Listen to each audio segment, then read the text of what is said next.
Olá, seres de luz, tudo bom com vocês? Eu sou a Thaís Nicolau e hoje nós vamos falar sobre um projeto que os Estados Unidos, ou melhor, a Força Aérea dos Estados Unidos, sobre pesquisa de objetos voadores não identificados, os famosos OVNIs. Mas antes, não se esquece de se inscrever no canal, dar o like, pra ver se você gosta mesmo desse vídeo, compartilhar com seus amigos e me seguir nas famosas redes sociais. Tá bom?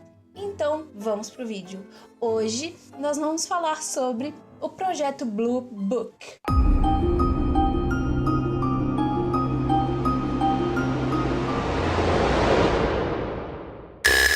O projeto Blue Book foi conduzido pela Força Aérea dos Estados Unidos, a fim de investigar objetos voadores não identificados, os famosos OVNIs. Lembrando que nem sempre OVNI quer dizer um objeto voador que é de um alienígena.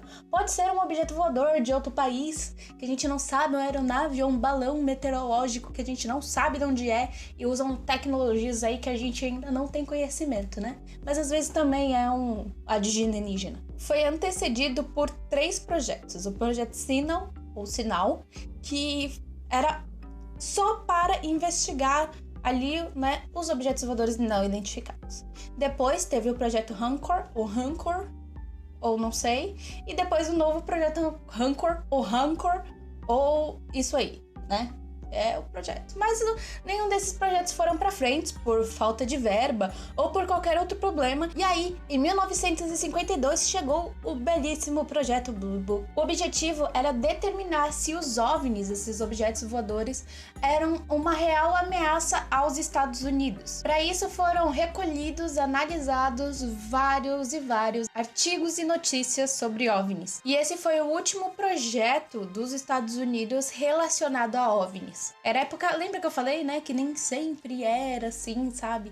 Um alienígena ali querendo atacar a Terra ou conhecer a Terra. Então, era época de Guerra Fria. Então, eles queriam saber se os russos tinham realmente ali uma tecnologia que eles não conheciam. Então, 2 coelhos numa cajadada só. Eles viam se existia realmente vida fora da Terra e se os russos tinham uma tecnologia que eles não conheciam ainda. O nome do projeto Blue Book vem de uma prova que as universidades dos Estados Unidos aplicam nos alunos, onde você precisa estudar bastante para poder passar. E os criadores do projeto acreditavam que estudar sobre OVNIs era tão importante quanto uma prova. A sigla UFO, que nós abrasileiramos para OVNIs, que é a mesma coisa, foi criada pelo primeiro diretor do projeto Blue Book, o capitão Edward G. Ruppelt, acho que é assim, que liderou o projeto com muita seriedade, onde ele acreditava que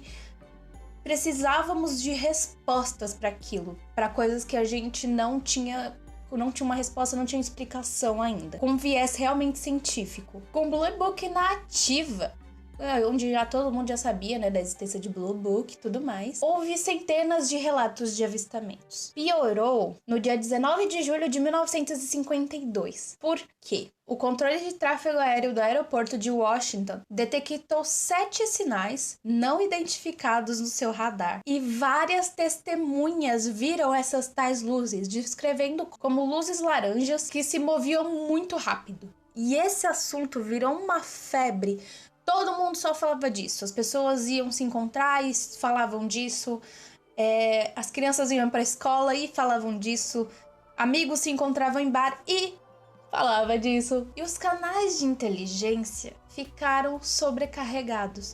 A polícia recebia centenas de ligações para relatar avistamentos de luzes e sinais. E algumas vezes eram coisas que nem tinham acontecido, sabe? Eram relatos falsos para a polícia. A fim de acabar com isso, de amenizar tudo isso, o Major Hector Quintanilla resolveu vir a público e falar que quem acreditasse nesse tipo de assunto era doido, era, fora da casinha, que esse assunto era mentira, que não existia vida fora da Terra, que era uma coisa completamente normal, e nananã, e não sei o quê, só pra acabar com isso. Então, quando começou esse negócio de falar que quem acreditava nisso era doido, tipo, vem até os dias de hoje, a gente conhece, a gente já sabe que até mesmo às vezes em grupos de ufologia, especialmente pra isso, quando algumas pessoas vêm dar relatos ou qualquer coisa do tipo, ela é ridicularizada. Na cabeça das pessoas,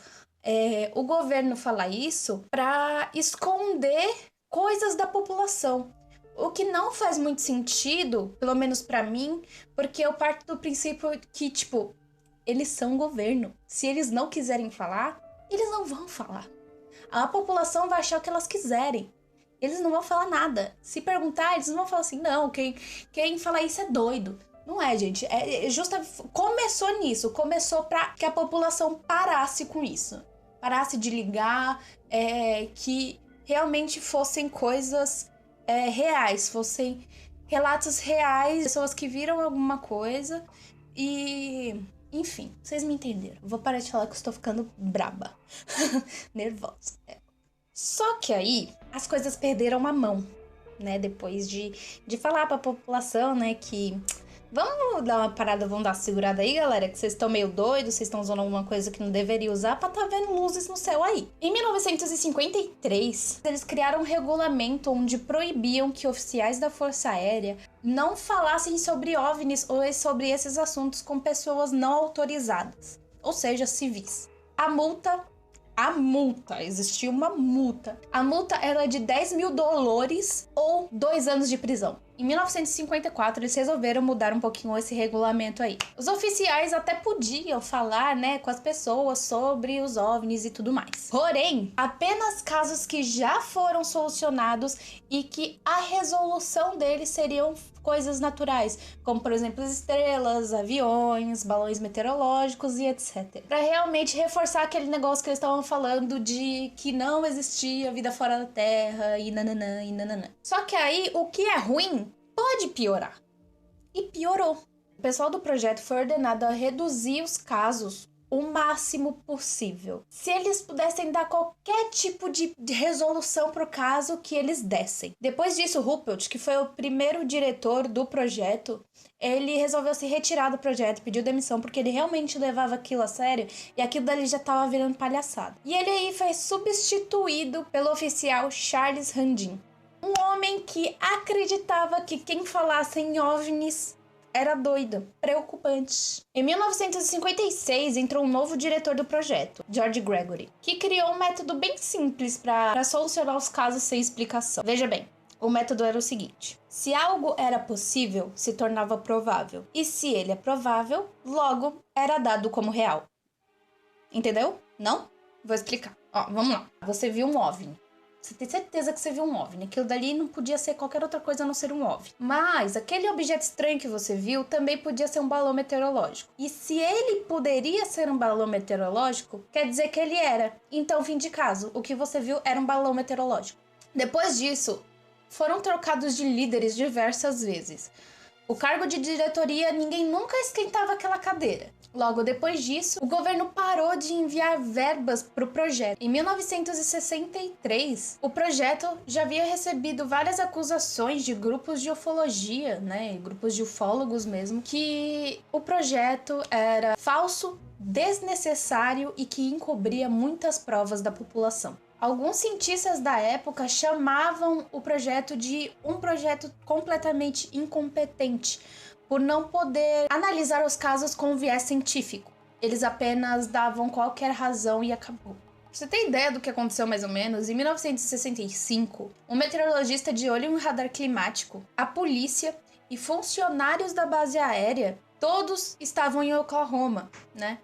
E todos eles detectaram 4 objetos voadores e muito estranhos. Só que, segundo a orientação do Quintila, que era o cara aí que falou que era tudo balela, pediu para que o pessoal, né, do projeto Blue Book enviasse um relatório para eles falando que o que eles viram era, na verdade, o planeta Júpiter. Porém, Júpiter não estava visível naquela ocasião. Foram tantas desculpas esfarrapadas para as pessoas para outros órgãos públicos, enfim, para testemunhas que tiveram visto qualquer coisa estranha, que os membros do Blue Book foram intimados a participar de um interrogatório no Congresso americano. Em 1970 foi finalizado o projeto Blue Book, mas precisamente o último dia de funcionamento do projeto foi no dia 17 de dezembro de 1969. Durante todo o período em que o programa se manteve ativo, nada mais, nada menos que 12.618 casos foram de possíveis avistamentos de OVNI, que foram ali coletados pelos oficiais, estudados e arquivados. Porém, 701 casos não foram solucionados. No dia 10 de agosto de 2019, desse ano lindo que estamos, o canal History Channel começou a exibir, estreou o lindo projeto Livro Azul. A produção vai ter 10 episódios. A série bateu recorde de audiência nos Estados Unidos, no dia da sua estreia, com uma média de 3,4 milhões de pessoas assistindo ali a história do Blue Book, tornando-se ali um dos programas de TV mais vistos dos Estados Unidos. Bom, eu acho que até hoje o governo visa em fazer a população se desacreditar, desse tipo de coisa, desse tipo de fenômeno que acontece com as pessoas, de ter visto OVNIs ou ter tido um contato com seres de outro planeta. Porém, o que eles não contavam é que isso só instiga muito mais a nossa curiosidade e a nossa vontade de saber o que está acontecendo em outro planeta e até mesmo no nosso. Eu espero muito que vocês tenham gostado desse vídeo. Se vocês querem mais vídeos assim, deixa aqui embaixo nos comentários. Um beijo e até mais! Tchau!